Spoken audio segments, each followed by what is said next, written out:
चंद्रभागेला पाणी आलेलं आहे। आम्ही चंद्रभागेमध्ये आलेलो आहोत आणि श्रावण महिना आहे आणि श्रावण महिन्यातली ही पुत्रदा एकादशी आहे आणि पुत्रदा एकादशीला आषाढी एकादशीला एकच महिना झालेला आहे। पुन्हा विठ्ठलानं आम्हाला बोलवलेलं आहे, आम्ही विठ्ठलाकडे आलेलो आहे।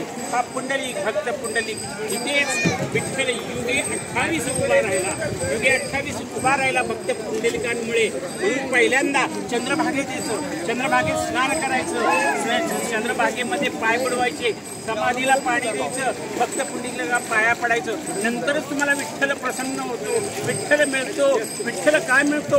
पहिली चंद्रभागा, चंद्रभागेचं स्नान आणि नंतर भक्त पुंडलिकाचं दर्शन। आई वडिलांना कधीही विसरू नका, आई वडील आहे हेच भक्त पुंडलिकाने सांगितले।